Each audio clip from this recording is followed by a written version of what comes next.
possible to correct that at summit level by saying explicitly that, well, this is not what the G20 is able to offer. What we're able to offer, what we were suggesting, is very valuable, which is we identify these, we discuss options, and then countries will go their own way because of differences. So to put my question another way, if we don't abandon QE, is it now perhaps the time in Australia to recalibrate expectations from the G20 in terms of what they can do in this uncoordinated world that the first place is not happening? Oh, well, I think the question, that point's challengeable, that the costs and risks have been as asymmetric as people are asserting. You know, there's been a lot of careful work done about this, and it's not at all clear that that's the case.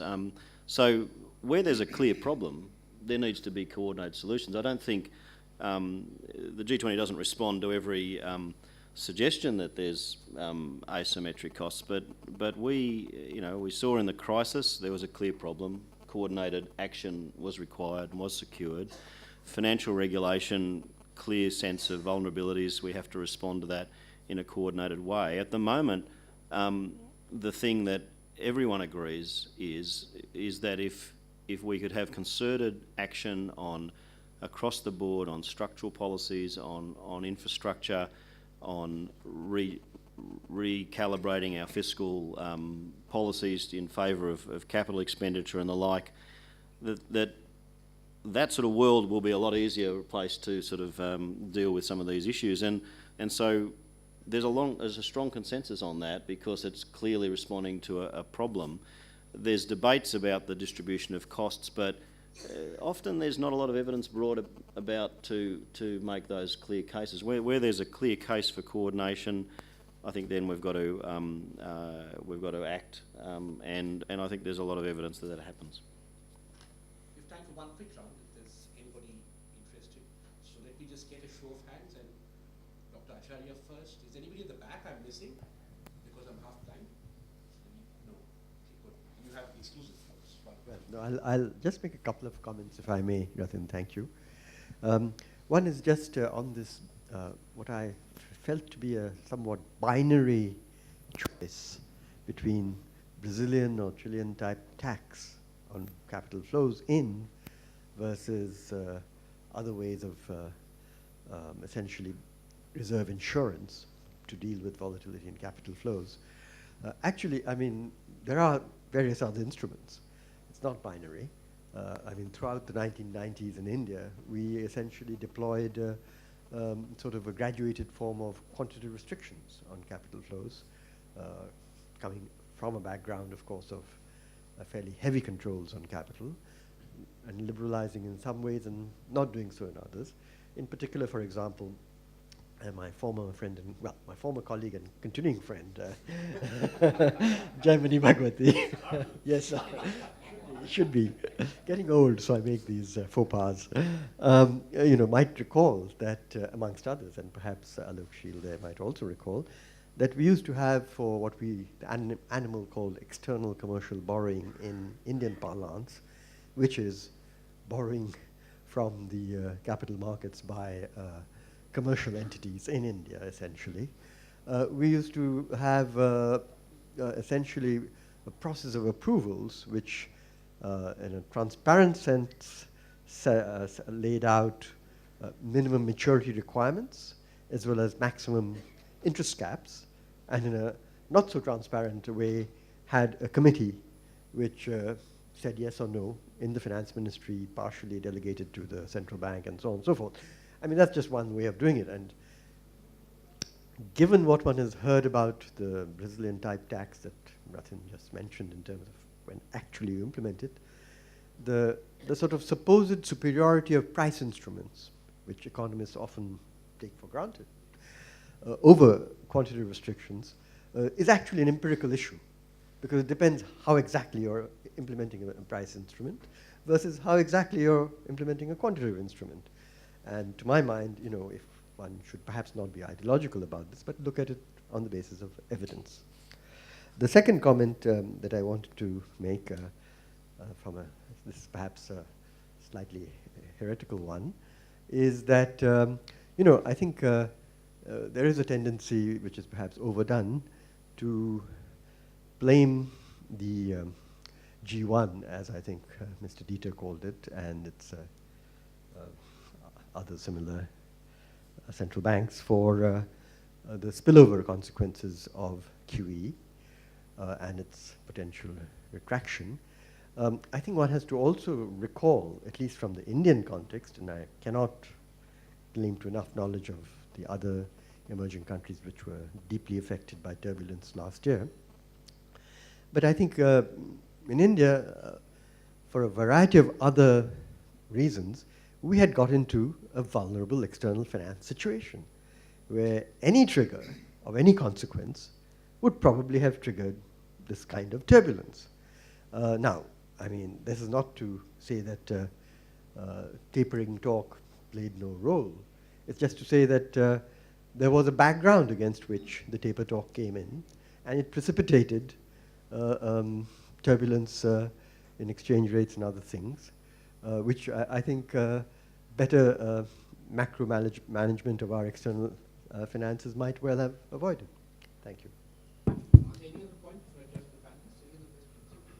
No? Perhaps this time we start with you. Is there anything you'd like to respond to what Shankar said or Brian said?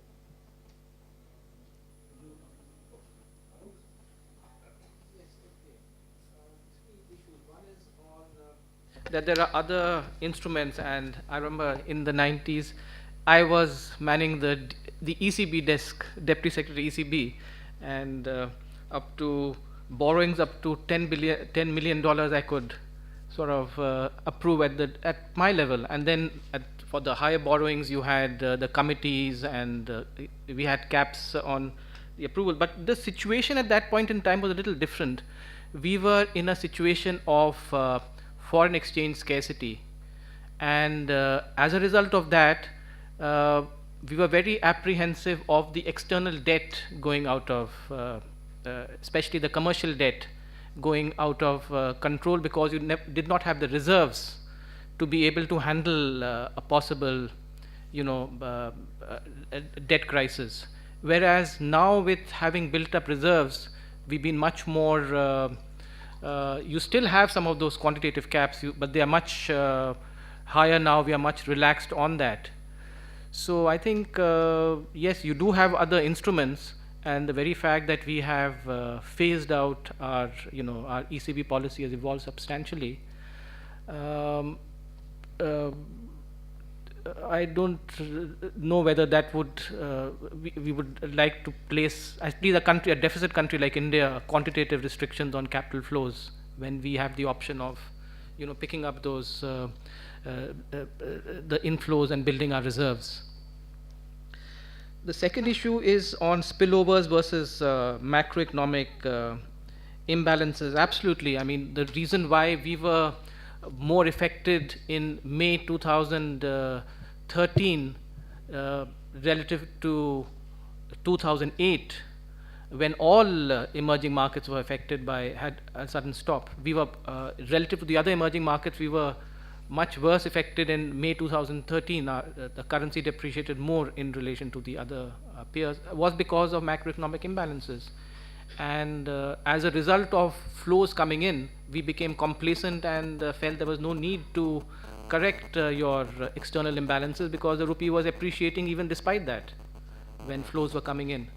So yes, we can't blame only spillovers for our sins. And the third issue is on the G20 discussing what it should discuss and what it should not. But now it is emerging that it is, I think, the informal discussions, between the treasuries and central banks of the major economies, I think, which perhaps seems to be more useful. But if you see in terms of the outcomes, policy coordination, there has been a lot of disappointment with the forum. And why would you then merely stop at discussing monetary policy? There are several other things on which progress has not been that. But that notwithstanding, I would agree with Barry that the discussions and the understanding you have with other major economies on their constraints and their policies going forward, I think that is still very useful. Rathin, maybe I will, Please. in response to Shankar's, or just a reflection. I think the pecking order that we had is still in place, but it also comes with a little bit of a constraint, I think, as we've seen in the last, in the easing of capital controls from 2011 onwards, that because short-term flows were the most constrained, the quickest dividend in terms of trying to finance the current account deficit was to ease up on the short-term flows. And so we kept raising the, the allowance for FIIs into debt and kept reducing the tenure of that, and eventually made it effectively free. And this was, I think, the vulnerability that this brings about was demonstrated in the 2013 episode, where we had 6 months worth of debt inflows disappearing or reversing, not disappearing, but reversing in 6 weeks, starting May 2013. So the issue is when you have these constraints, it's very tempting to sort of the short-term benefits of those flows versus the long-term risks or vulnerabilities that they create. I think something we didn't really get a handle on. The other thing which I think has sort of been a limitation, as not just us but many emerging economies, is the relative difficulty of hedging foreign exchange risk. We have very limited capacity to do it, which partly explains why the NDF market is active. And even if you were to hedge onshore, it is very expensive. So when the exchange rate depreciates by more than, say, 4 or 5%, nobody is covered. At best, they cover, variation of about 5%.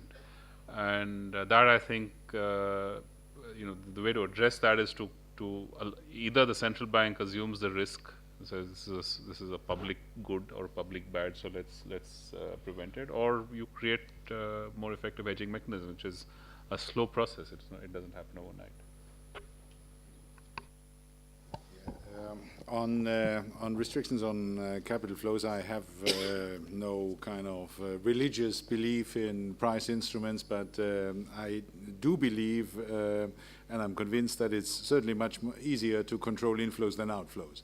This we have learned. It is much more difficult to control outflows. So what should be in the toolbox, I think, is instruments to control inflows and to have a kind of precautionary policy rather than a policy that tries to kind of fight the fire when it has already started burning. What I'm glad, and the comments by Barry have underlined that, what I'm glad about is that the debate has now become wider. We can discuss those instruments.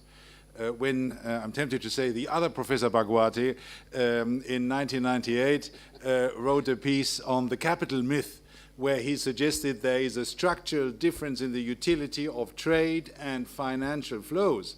This was considered to be heretical. And today, the IMF and other institutions have revised their views and are, I mean, nobody is promoting that in a kind of, this will solve all problems that we have kind of manner, but it's back on the agenda. I think that is useful, and for countries that have to decide how to manage their kind of foreign exchange or foreign environment, they should make use of the instruments when it suits them.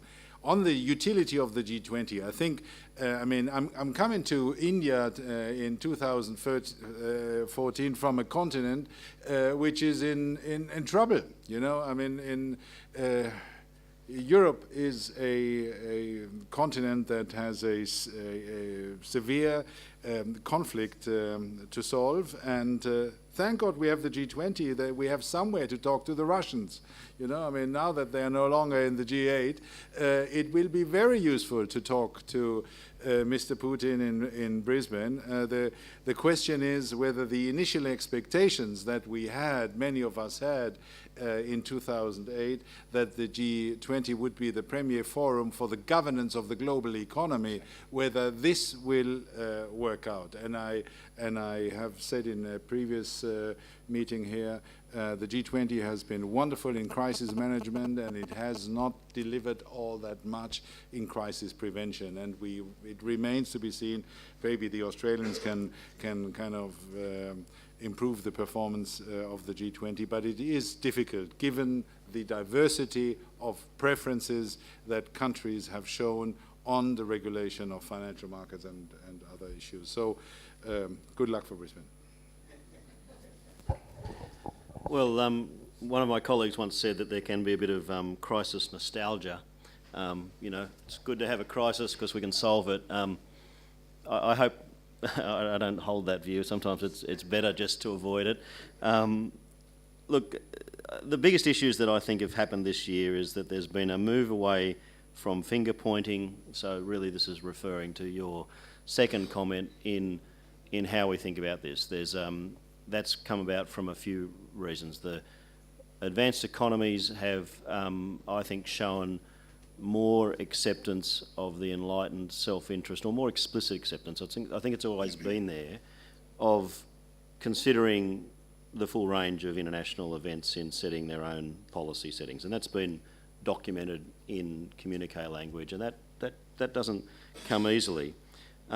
There's been an acceptance, again, in relation to your point, of the primary responsibility of each individual country to have strong policy settings.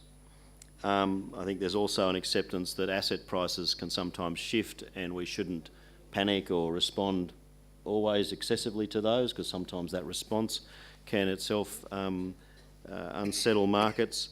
And so I think on all those fronts there's been progress this year. I think we've always got to keep the safety net's probably the primary area of international macroeconomic cooperation that's sort of uncontested, and there's useful ongoing discussions about that, how effective it is, how can you make it more readily used so that it's not just used as an absolute last resort, but in different circumstances. We've had varied success with that. So I think that's an area to take forward at some point, but I'm not as negative about the amount of cooperation that there's been. I think there's been useful scrutiny of each country's settings. I think some of the settings that you'd have most question about, potentially in Europe, is not really a problem of cooperation. It's been a problem of whether Europe's got settings rights for itself, and I think that's an open question. So discussion is useful. I think it's made progress in when it needs to in the severe crisis, and as we'll talk about in the financial regulation section, I think that's been another area where there's been very useful cooperation and discussion and progress on some important items. Thank you, Barry, and I think we've come to exactly the end of this session. Let me thank on our collective behalf all our presenters, and especially, if I may, Barry, for taking the time, and I hope you'll all join me in wishing Barry and the Australian government all the very much best success in the forthcoming summit. Thank you.